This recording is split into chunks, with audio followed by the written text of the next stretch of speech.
Mes chers amis,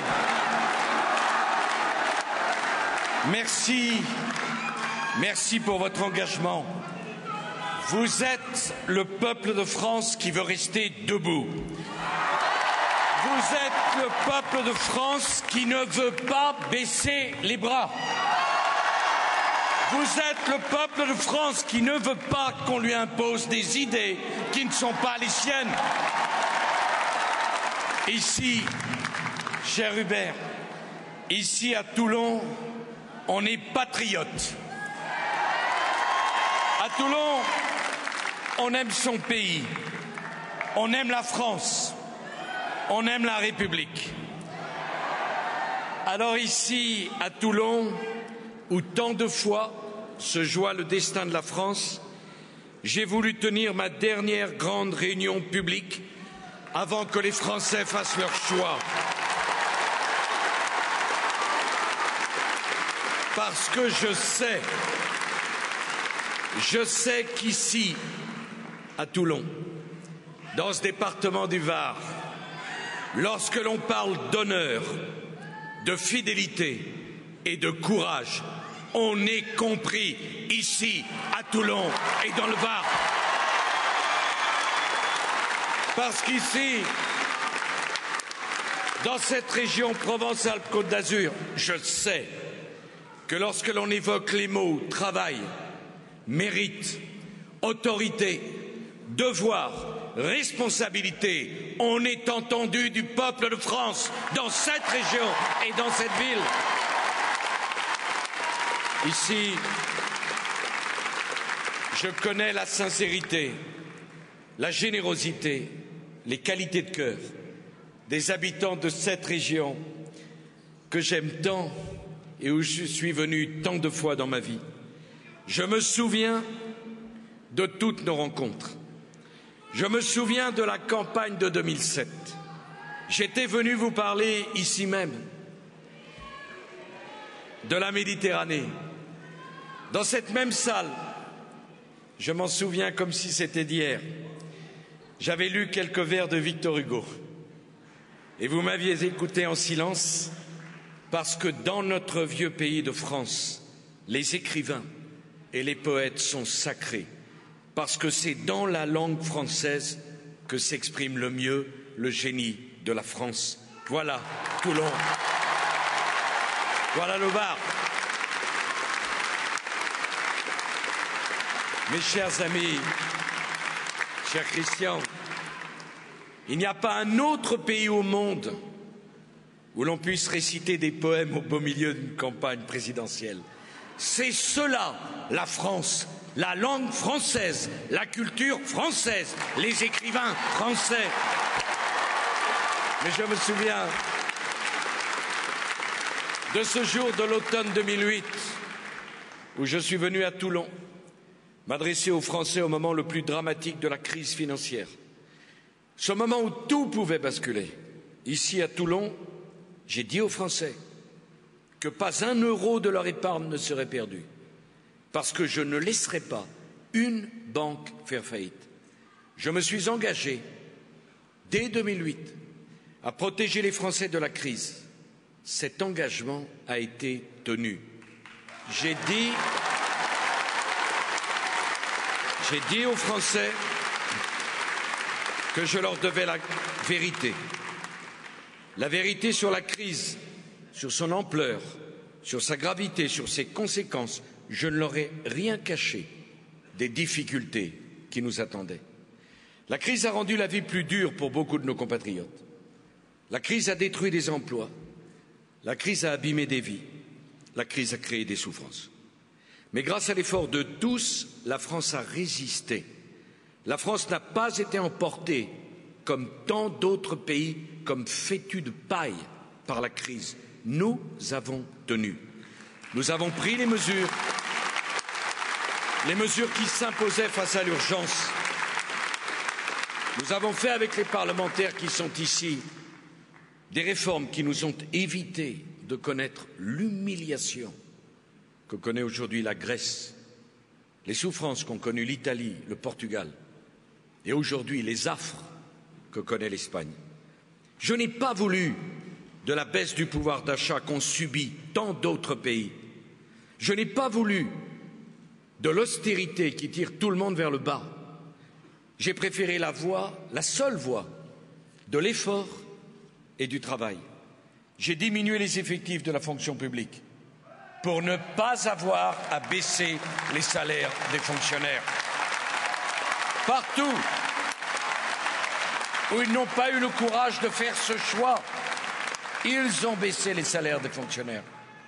J'ai fait la réforme des retraites parce que je ne voulais pas qu'ici on baisse les pensions de retraite comme on les a baissées en Irlande, au Portugal, en Grèce, en Espagne et même en Italie. J'avais promis de faire les réformes qui permettraient à la France de sortir plus forte de la crise. Ces réformes différaient depuis si longtemps. Nous les avons faites.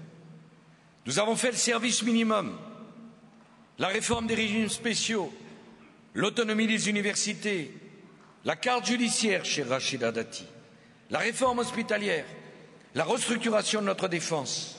Je pense au RSA pour que le travail paye davantage que l'assistanat.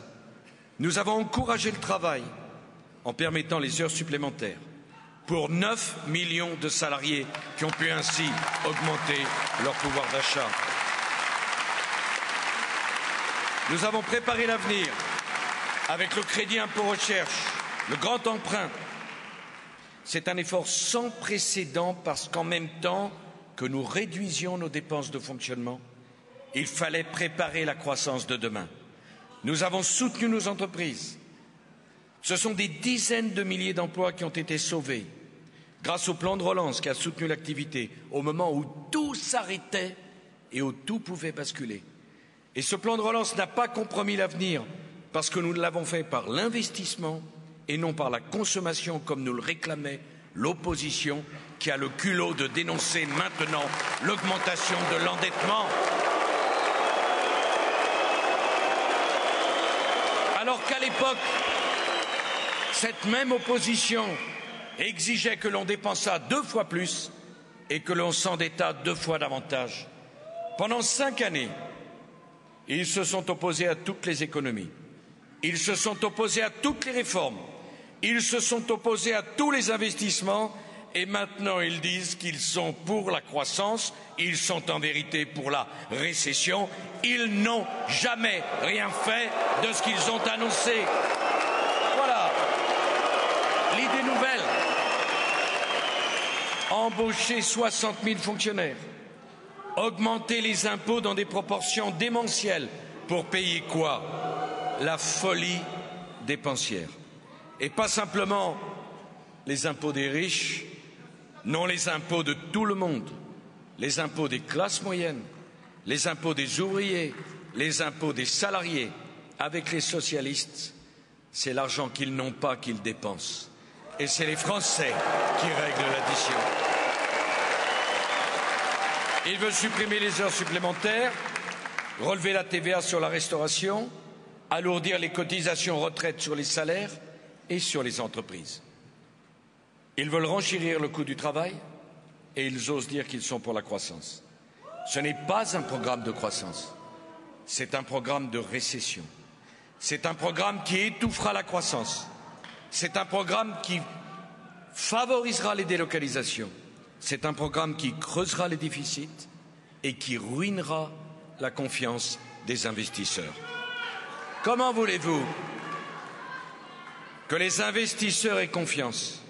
Comment voulez-vous que les épargnants du monde entier prêtent leur argent à la France, alors que commencent déjà les surenchères des alliés du Parti socialiste qui réclament, pourquoi pas, le SMIC à 1 700 € et l'interdiction des licenciements en brandissant la menace de la rue? Avec nous, la rue n'a jamais fait la loi dans la République française.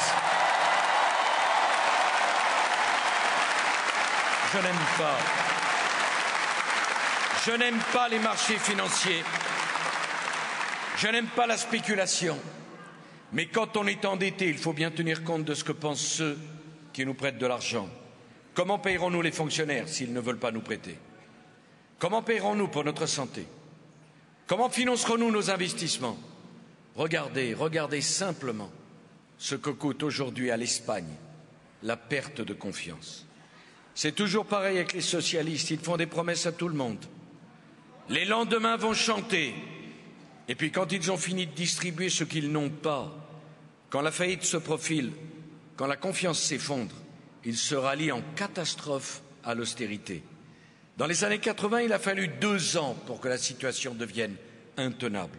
Aujourd'hui, il faudrait 2 jours. 2 jours d'illusion pour des années de souffrance. 2 jours qui chantent pour des années de sacrifices. 2 jours de mensonges et des années pour régler la facture. Voilà le projet socialiste. Qui veut cela pour la France? Pas nous. Jamais. Ni maintenant, ni demain. Alors je le dis à ceux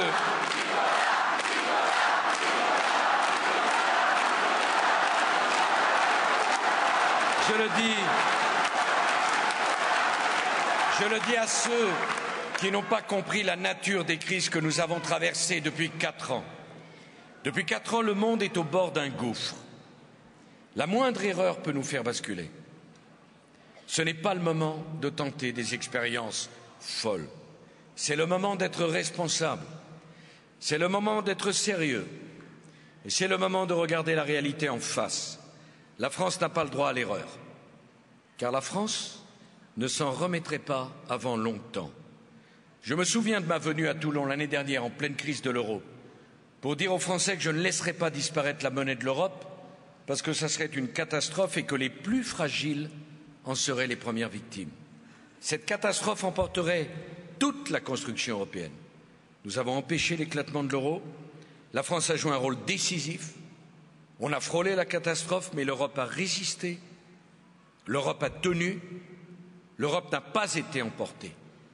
Elle est sortie plus forte, plus unie. Elle s'est dotée d'un mécanisme de solidarité. Elle s'est dotée d'une discipline commune. Elle a progressé sur la voie de la convergence des politiques économiques. La France a fait accepter le gouvernement économique dont elle portait l'idée depuis longtemps. Cet accord a stoppé la crise de confiance. Revenir sur cet accord, ce serait rouvrir la crise de confiance. Ce serait, mes chers compatriotes, une folie. Personne ne l'acceptera, personne ne le fera. Ceux qui disent le contraire sont des irresponsables ou des menteurs. Le mot menteur n'est pas trop fort. Il faut que vous imaginiez ce qu'un tel accord représente de travail en commun, d'efforts de chacun pour faire un pas vers les autres, pour comprendre l'absurdité d'une demande de renégociation. À chaque fois que je suis venu à Toulon, j'ai pris des engagements. Tous les engagements Hubert ont été tenus. À chaque fois que je suis venu à Toulon, j'ai dit la vérité sur la situation de la France et sur les enjeux. Aujourd'hui, je veux prendre d'autres engagements et je veux dire la vérité aux Français sur l'enjeu de cette élection. Mes chers compatriotes, la France joue son destin. Les choix qu'elle va faire, la France, l'engageront pour longtemps. Ces choix seront lourds de conséquences. Au milieu des crises qui annoncent un changement d'époque, cette élection, je vous l'affirme, n'est pas une élection comme les autres. C'est la première élection présidentielle du XXIe siècle. Dans ce qui va se passer demain, après-demain, en Europe et dans le monde, la France a un rôle exceptionnel à jouer. Pendant 5 ans, j'ai pu mesurer combien la voix de la France est importante, combien elle compte pour beaucoup de pays qui attendent d'elle, de la France, qu'elle parle pour eux. Mais la France ne peut pas jouer ce rôle singulier que l'histoire lui a façonné si elle ne respecte pas sa parole, si elle ne tient pas ses engagements.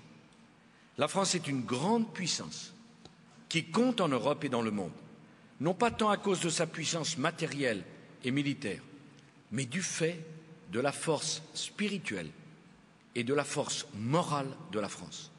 Que restera-t-il de cette force si la France trahit la confiance que le monde met en elle. En 5 ans, nous avons pu avoir avec nos alliés, avec nos partenaires, des divergences, des oppositions, des conflits parfois. Mais la France a toujours tenu ses promesses. La France n'a jamais menti. La France n'a jamais dissimulé. La France ne s'est jamais rétractée.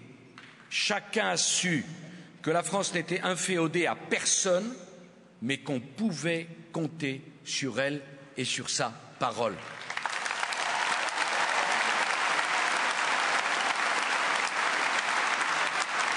Mes chers compatriotes, si l'on détruit la confiance que nous font les investisseurs et les prêteurs, si l'on détruit la confiance que nous font nos partenaires,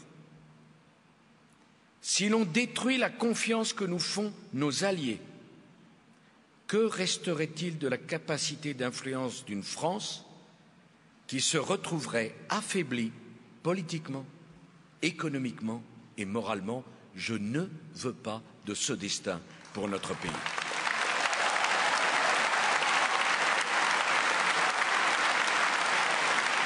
Et ici à Toulon,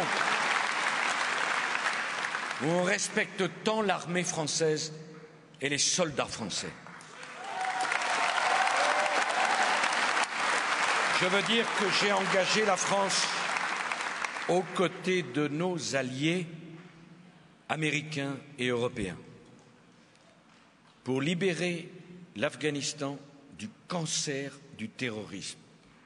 Je n'accepterai pas que la France renonce à sa parole et parte piteusement alors que le travail n'est pas fini là où nous nous sommes engagés.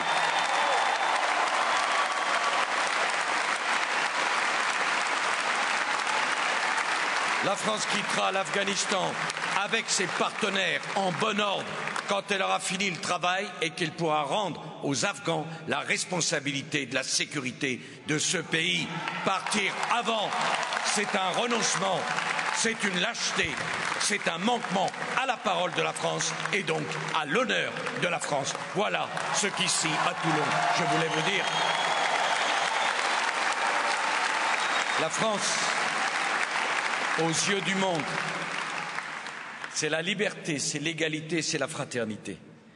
La France aux yeux du monde, c'est la République. Mes chers compatriotes, la République, c'est peut-être notre bien le plus précieux. Alors je veux ce soir à Toulon, au terme de cette campagne, vous parler de la République. Car dans le fond, c'est peut-être cela le véritable enjeu.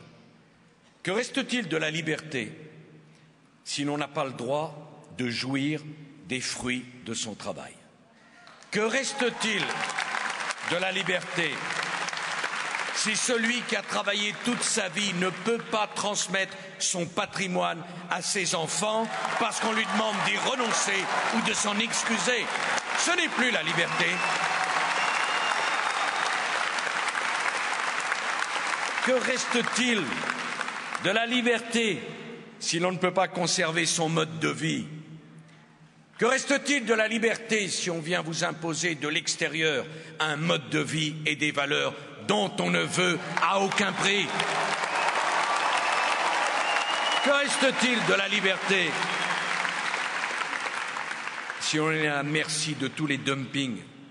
Et que reste-t-il de la liberté à un peuple à qui on refuse d'avoir des frontières sûres, protégées et délimitées? Il ne reste rien. Mais que reste-t-il de l'égalité si celui qui travaille a moins de droits que celui qui ne travaille pas?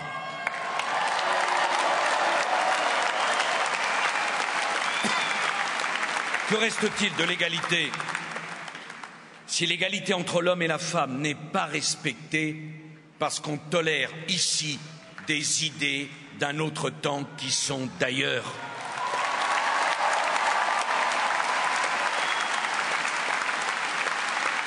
Que reste-t-il de la fraternité quand le communautarisme sépare les communautés les unes des autres et finit par les dresser l'une contre l'autre Nous ne voulons pas des tribus, du communautarisme et du vote des immigrés en France.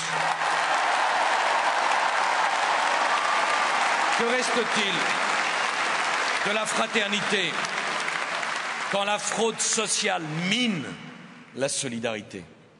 Que reste-t-il de la fraternité quand la haine de soi débouche sur la haine des autres? Que reste-t-il de la fraternité quand à l'école, on n'apprend plus la politesse qui est une forme de respect?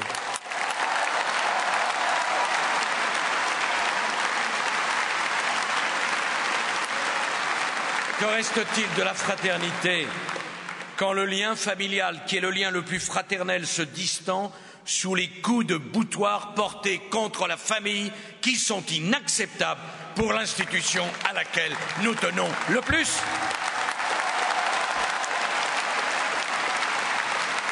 Que reste-t-il, au fond, de l'égalité, de la liberté et de la fraternité si l'on met à bas la laïcité qui met toutes les croyances à égalité, qui garantit à chacun la liberté de conscience et qui établit la paix entre les religions? La République, c'est la volonté que personne ne soit prisonnier de ses origines. La République, c'est le contraire de l'entre-soi. La République, c'est la possibilité pour chacun de s'extraire de son milieu, de sa communauté, de son quartier. C'est ne pas rester prisonnier de ses origines. La République, c'est la chance donnée à chacun de s'élever par son seul mérite. La République, c'est le bien le plus précieux de celui qui n'a rien. La République, c'est l'autorité de l'État, c'est la souveraineté de la nation, c'est la souveraineté du peuple. La République, ce sont les corps intermédiaires qui restent à leur place et qui ne confisquent pas la souveraineté du peuple. C'est le gouvernement qui gouverne, le Parlement qui légifère. C'est cela, la République.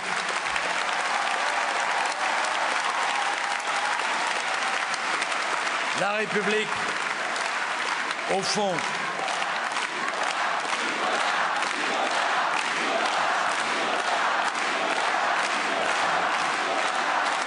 République, au fond,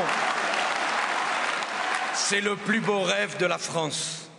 C'est le plus beau rêve que nous ont fait partager jadis nos instituteurs, qui aimaient la République, qui aimaient enseigner, qui aimaient transmettre et qui avaient à cœur d'ouvrir toutes les intelligences au savoir parce qu'ils ne croyaient qu'à l'excellence, parce que l'école de la République, c'est le refus du nivellement et c'est la croyance dans l'excellence.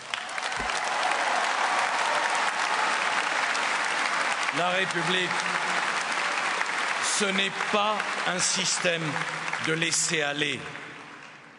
La République, c'est un système de devoir. Ce n'est pas un système de laxisme, c'est un système de responsabilité, la République. Ce n'est pas un système de nivellement, c'est un système de mérite. Quand un enseignant ose dire « Je ne lirai pas la lettre de Guy Môquet parce que je ne suis pas là pour parler de la nation », c'est une honte pour la République. Quand on veut récompenser les enfants pour qu'ils consentent à aller à l'école, ce n'est pas la République, car l'école, c'est un cadeau inestimable qui est fait aux enfants. Dans la République, aller à l'école est une obligation à laquelle personne n'a le droit de se soustraire.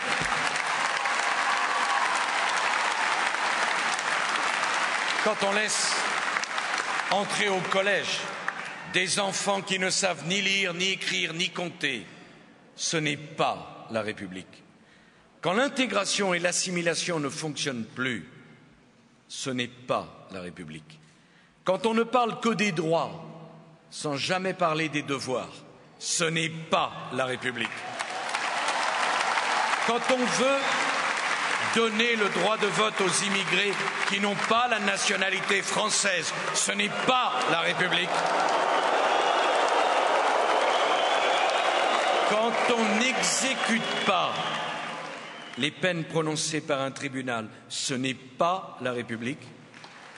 quand un syndicat de magistrats foule aux pieds sa mission, ses devoirs et son éthique en appelant à voter pour le candidat socialiste, ce n'est pas la République, c'est la honte de la République.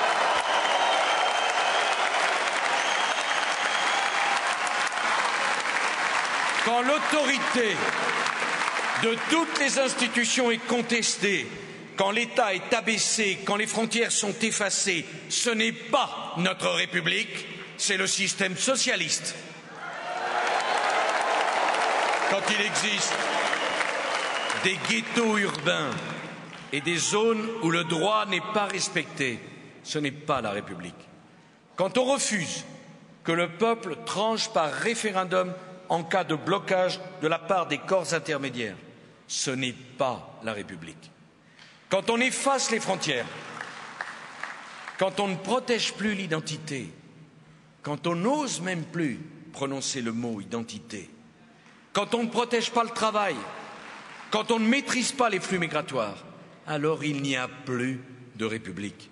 La République, ce sont les fondements de ce que nous sommes. La gauche donne des leçons de République, mais la République, la gauche l'a abîmée, la gauche l'a reniée, la gauche a soutenu les pédagogues qui ont détruit l'autorité des maîtres à l'école.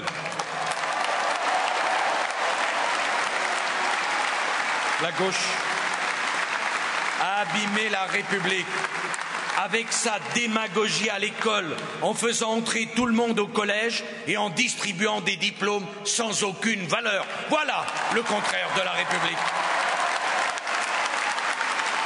La gauche a abîmé la République.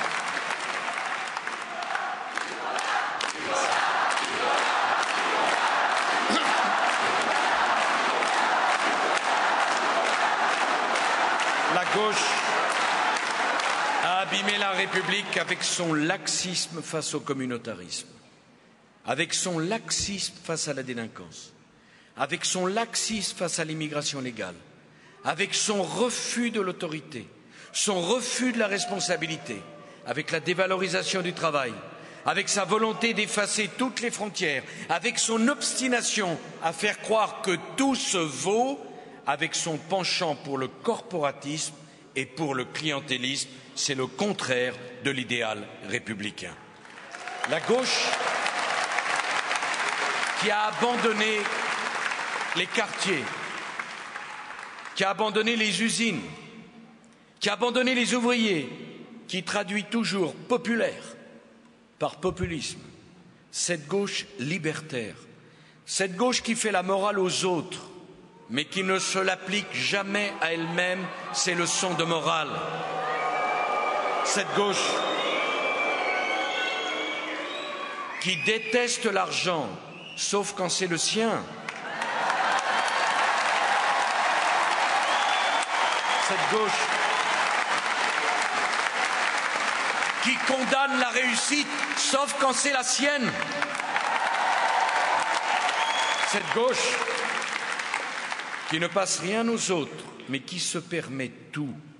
Cette gauche qui se permet de trier entre les bons Français, ceux qui pensent comme elle, et les mauvais Français, ceux qui ne pensent pas comme elle. Cette gauche, c'est le contraire de l'idéal républicain qui est le nôtre.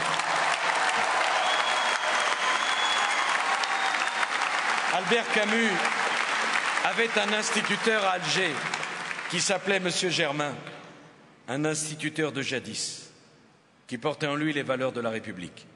C'était grâce à lui que le petit Camus a vu pu passer le concours des bourses et entrer au collège. Le candidat socialiste a cité M. Germain dans l'un de ses discours, mais cela fait plus de 40 ans que la gauche trahit M. Germain et les siens.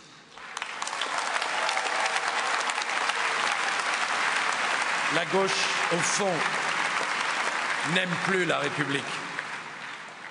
Elle n'aime pas plus la Ve République, qui est pourtant la plus belle expression institutionnelle et politique jamais donnée à l'idéal républicain.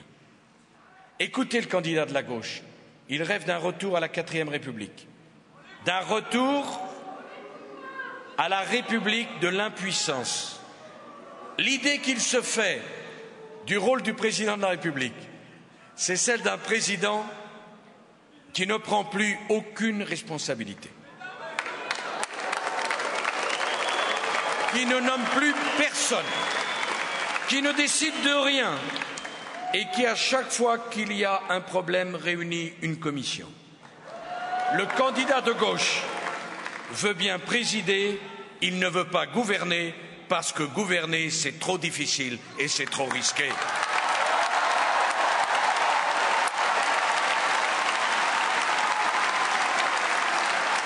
Mais à quoi sert?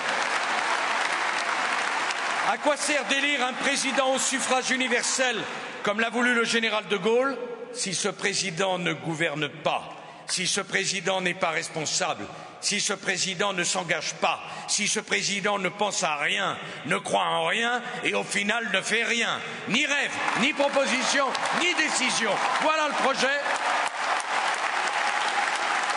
Avant, c'était les corps intermédiaires qui désignaient le président.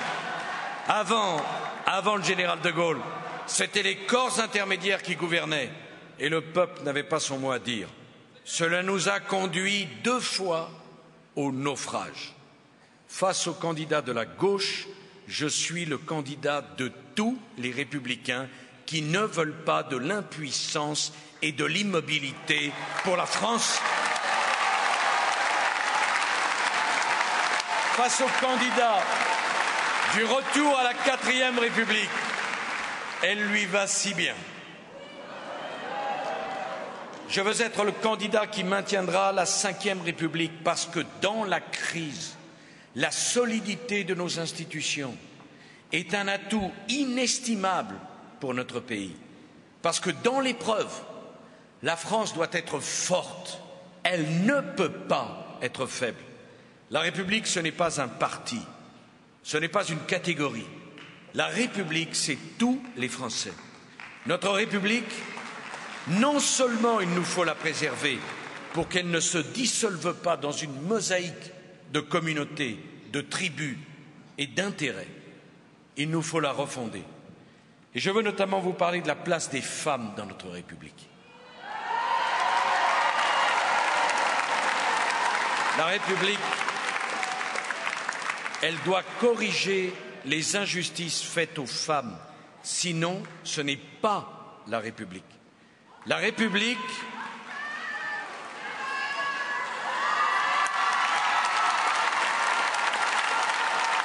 mais j'espère qu'il n'y a pas que les femmes qui m'aiment. La République, elle doit donner aux femmes les moyens de concilier leur vie professionnelle et leur vie familiale. Aucune femme ne doit avoir sur le territoire de la République à choisir entre son projet professionnel et son choix de vivre une maternité. Ce choix doit être préservé car il est sacré.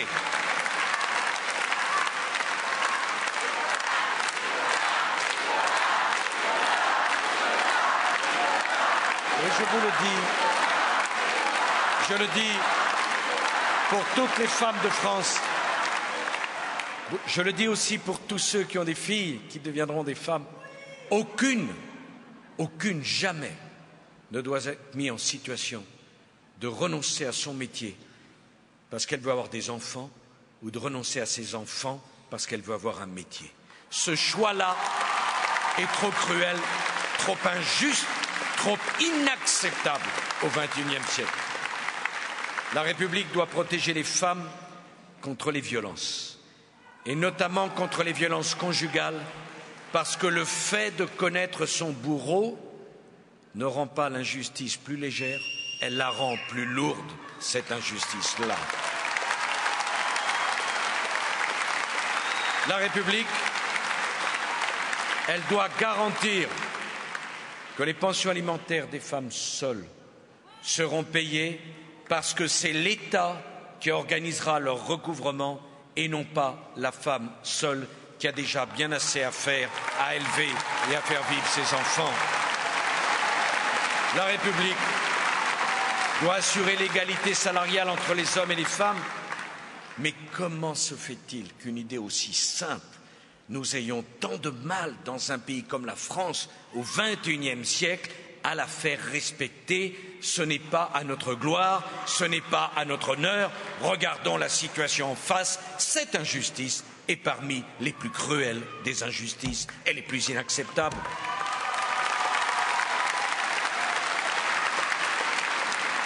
La République doit assurer la présence des femmes dans les plus hauts postes de responsabilité de la fonction publique. Elle doit faire respecter la parité dans la vie politique, sinon ce n'est pas la République. La République doit régler le problème de la dépendance, dont la prise en charge retombe si souvent sur les femmes. Ce sera une priorité absolue dès 2013, quand notre déficit sera revenu en dessous de 3%. Oui, la République a le devoir de tenir ses promesses d'égalité vis-à-vis des femmes. Sinon, ce n'est pas la République. Et permettez-moi de rendre hommage à toutes ces femmes, à toutes ces mères, auxquelles nous devons tant, dont la vie est si difficile et que la République doit honorer parce que les femmes de France sont l'âme de la République française. Parce que les femmes de France apportent à la République leur cœur, leur amour, leurs sentiments et leur passion. Et il y a des promesses non tenues de la République qui nous engagent. Je veux parler de ceux que nous accueillons. Au cœur de la République, il y a la promesse de l'intégration et de l'assimilation. La République veut être une et indivisible. La République, c'est le creuset dans lequel se forge l'unité nationale. L'intégration, c'est l'emploi et c'est le logement.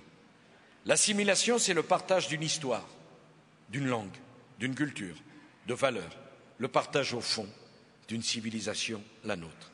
Nous ne demandons à personne d'oublier son histoire. Nous ne demandons à personne d'oublier sa culture, mais nous demandons à chacun de prendre en partage quelque chose en plus. Le peuple français est un peuple généreux. Le peuple français est un peuple accueillant.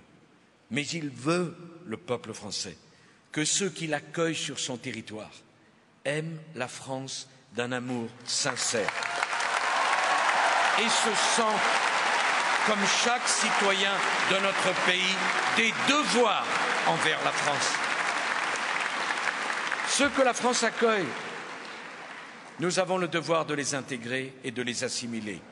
Si nous ne réduisons pas les flux d'entrée, nous n'y parviendrons pas. Je n'ai pas voulu céder au terrorisme de la pensée.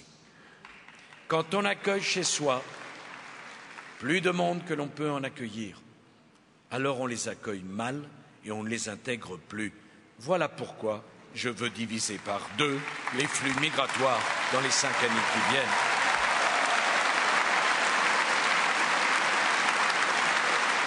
Alors, l'école pourra faire face. Alors notre système d'intégration pourra fonctionner. J'emploie le mot fort, c'est une obligation morale que nous avons vis-à-vis de ceux que nous avons accueillis. Je veux rendre hommage à tous nos concitoyens issus de l'immigration, qui depuis des générations jusqu'à aujourd'hui ont fait tant d'efforts pour s'intégrer et pour prendre en partage l'identité de la France. Je veux rendre hommage à tous ceux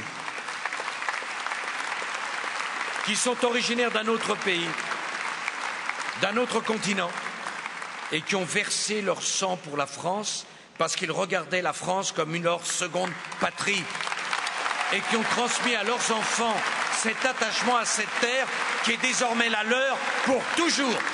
C'est parce qu'ils ont respecté la France que je veux que les étrangers d'aujourd'hui que nous accueillons la respectent avec la même ferveur que ceux d'hier.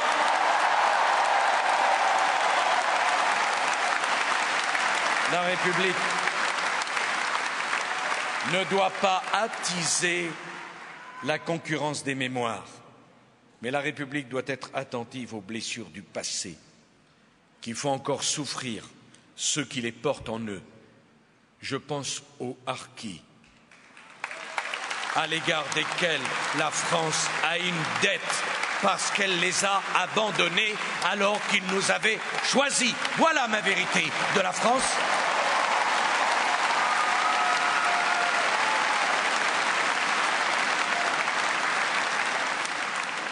Mais je pense aussi aux rapatriés qui ont été chassés de leur terre natale et dont la blessure ne se refermera jamais. Je pense à tous ceux qui gardent au fond d'eux-mêmes le souvenir indicible des persécutions et des génocides. La République doit penser leurs blessures.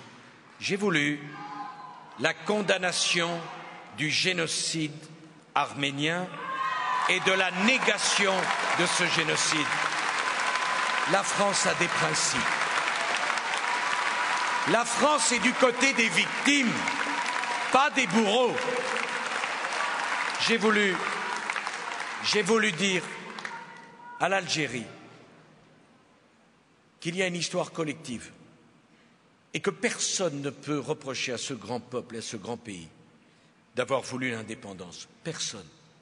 Mais qu'il y a aussi des histoires familiales, personnelles.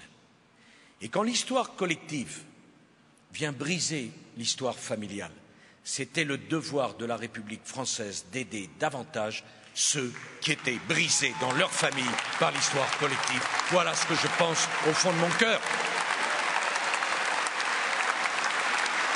Que l'on me comprenne bien. Jamais vous ne me verrez reprocher aux uns d'avoir voulu l'indépendance. Je suis trop attaché au droit à l'autodétermination de chaque peuple. Mais je dis, quand des harkis avaient choisi la France, il fallait les accueillir ici et on n'aurait jamais dû les laisser là-bas. Je le dis parce que je le pense. Si j'avais été de ces pieds noirs, comme l'on disait, 3, 4 générations nées sur la terre d'Algérie, j'aurais bien sûr compris la logique de l'histoire collective, mais j'aurais pleuré en quittant ma terre natale et j'aurais espéré dans la République qui m'accueillait pour qu'elle m'accueille mieux, davantage et qu'elle reconnaisse ma souffrance, ma blessure et ma peine.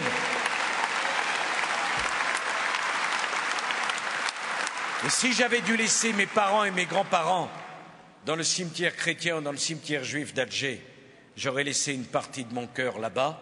Ce n'est faire injure à personne et certainement pas aux Algériens que de dire qu'à l'époque, la République française n'a pas accueilli comme il se devait les Français qui avaient beaucoup souffert dans leur histoire familiale et dans leur histoire personnelle.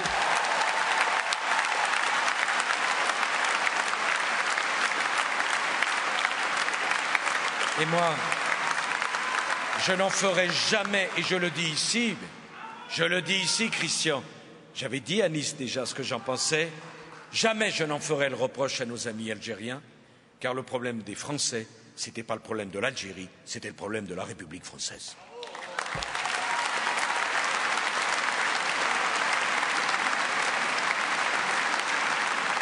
Quand j'ai dit à la Turquie, grand pays, ami de la France, regardez votre histoire en face, ce n'est pas pour lui donner des leçons. Mais je lui ai dit, on est un grand pays quand on reconnaît ses erreurs. La France l'a fait. Le génocide arménien, la contestation du génocide arménien n'est acceptable pour personne. Et je me mets à la place de ces 500 000 Arméniens de France, dont les grands-parents et les parents sont venus pourchasser qu'ils étaient accueillis sur le territoire de la République. Un génocide de 1915 qu'on vient encore à contester en 2012, je me mets à leur place. Il ne peut pas y avoir de pardon quand il n'y a pas de reconnaissance de la souffrance, de la blessure.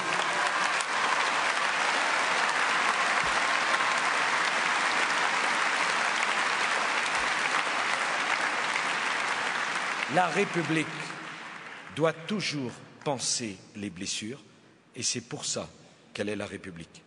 C'est en tout cas l'idée que je m'en fais. Je veux rendre hommage à tous ceux qui ont choisi la France. Je veux rendre hommage à ceux qui travaillent dur pour élever leurs enfants, qui leur inculquent des valeurs morales élevées, qui leur donne une éducation exigeante.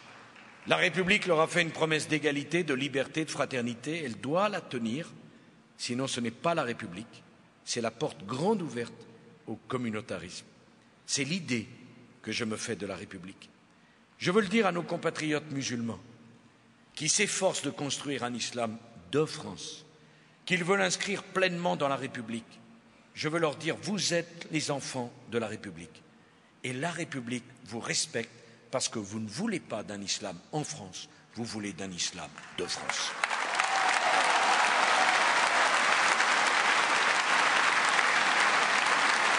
C'est l'idée que je me fais de la République.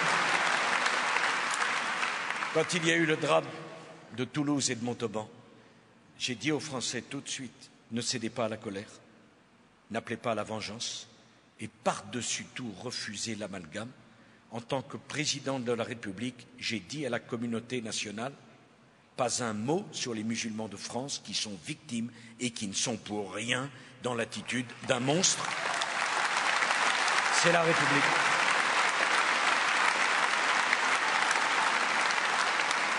Mais quand M. Ramadan veut parler au nom des musulmans de France, je dis à ce pseudo-intellectuel, vous humiliez les musulmans de France qui ne vous ressemblent pas, qui ne vous écoutent pas et qui ne veulent pas de vous sur le territoire de la République française.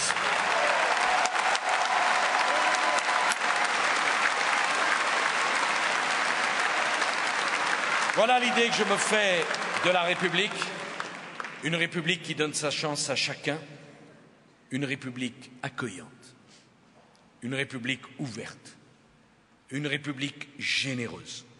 Et parce que nous sommes accueillants, ouverts et généreux, nous serons une République qui ne cède sur rien s'agissant de ses principes et de ses valeurs. Une République qui rendra à chacun d'entre vous la maîtrise de son destin. Une République qui ne sera pas celle du ressentiment, de l'amertume, de la jalousie, du nivellement, de l'égalitarisme, de la chasse aux riches pour qu'il y ait le plus de pauvres possible.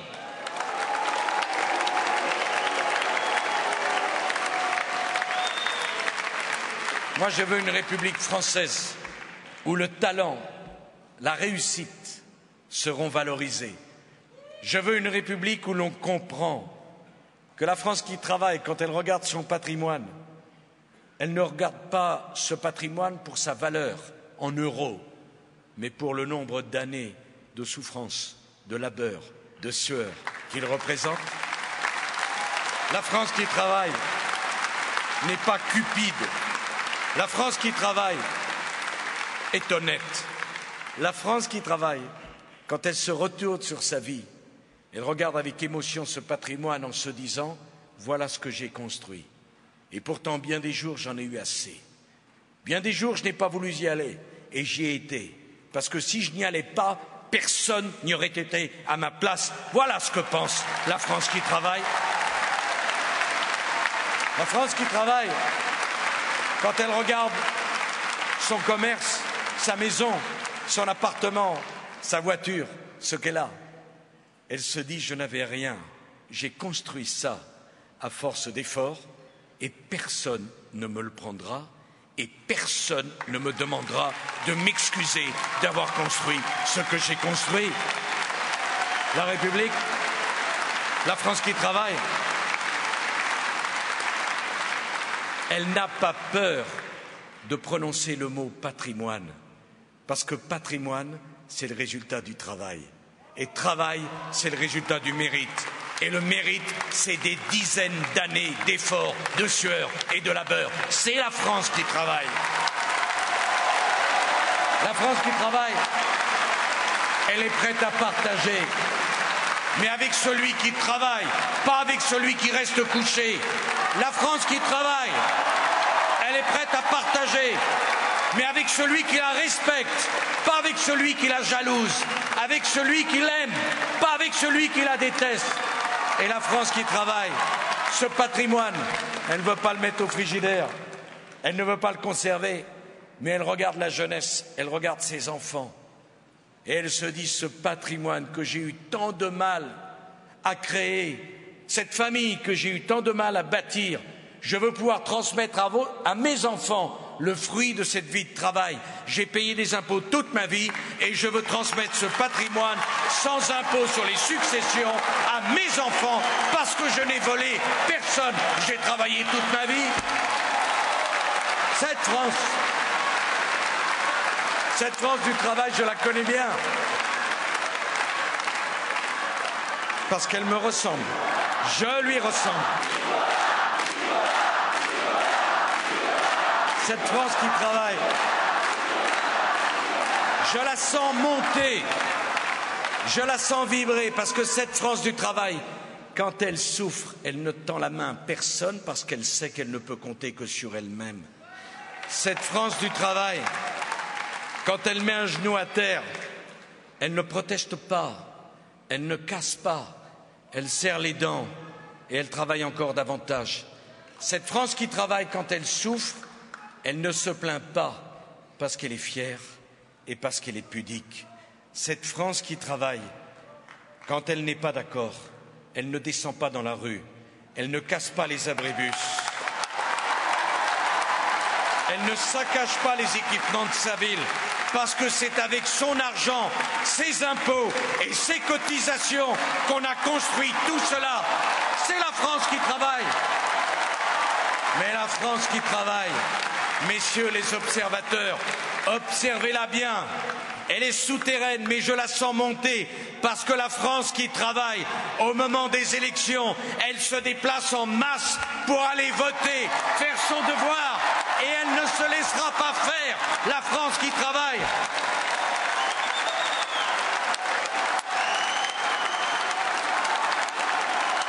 Alors, toi la France qui travaille, peuple de France, entends bien mon appel de Toulon. Ton destin est entre tes mains. Voici venu le temps du sursaut national qui, partant des profondeurs du pays, va permettre au peuple de France de s'élancer vers l'avenir. Si nous n'étions pas le peuple français, nous pourrions baisser les bras, mais nous sommes le peuple français.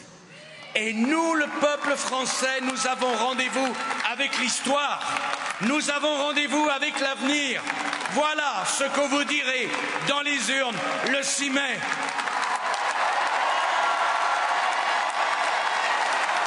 Alors à Toulon, Hubert, à Toulon, j'avais cité Victor Hugo.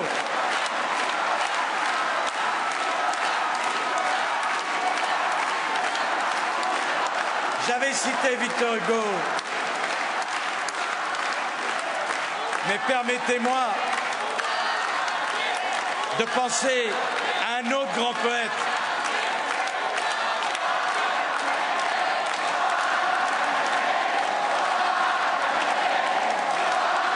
Je vous le promets, si vous le voulez, on va le faire. Le 6 mai, tous ensemble. Je sens monter une mobilisation que je n'ai jamais sentie. Vous savez, dans cette campagne où je me suis engagé comme jamais, je me suis engagé avec ma force, mon expérience, mon énergie et mes mots. Écoutez ces mots magnifiques d'Éluard, parce que je veux vous les dédier pour vous prouver mon attachement à vous, mon amour pour la France et mon affection profonde pour nos compatriotes. Il y a des mots qui font vivre, et ce sont des mots innocents. Le mot chaleur, le mot confiance, le mot amour, le mot justice et le mot liberté, le mot courage et le mot découvrir et certains noms de nos villages. Eh bien, mes chers amis, c'est avec ces mots innocents et avec ces noms gravés de nos villages, de nos territoires, de nos villes, dans nos cœurs, que nous allons construire l'immense vague qui va submerger tous ceux qui ne connaissent rien au peuple de France. C'est avec ces mots innocents, Parce que les mots innocents, c'est les mots sincères, c'est les mots authentiques, c'est les mots sans calcul. Avec ces mots gravés dans nos cœurs, que nous allons aller jusqu'à dimanche à la rencontre de chaque Français, un à un, pour provoquer ce sursaut national. Il reste un jour pour convaincre, un jour, je vous le promets, pour la plus belle victoire qui soit, celle que vous aurez méritée, celle que nous serons allés chercher, celle qu'on aura refusé de nous donner et celle que nous aurons imposée. Vive la République et vive la France!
Je veux remercier celle qui a été à mes côtés du premier au dernier jour.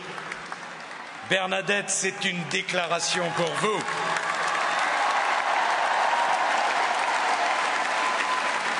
Cette jeune femme, du premier au dernier jour, je veux vous dire avec mon cœur, Bernadette, toute ma reconnaissance.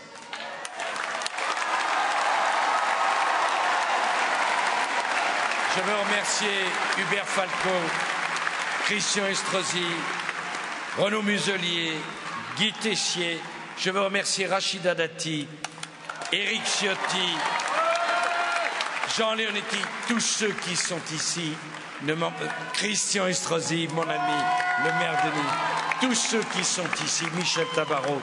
Je veux vous dire une chose, si dans cette campagne j'ai pu la mener avec cette force, c'est parce que chaque jour, je vous ai senti à mes côtés, non pas derrière moi, mais devant moi. C'est que je vous ai senti dans une telle communion. Nous représentons ensemble une telle force. Nous sommes indécourageables, nous sommes ininfluençables. Oui, mes chers amis, le 6 mai, c'est le jour où nous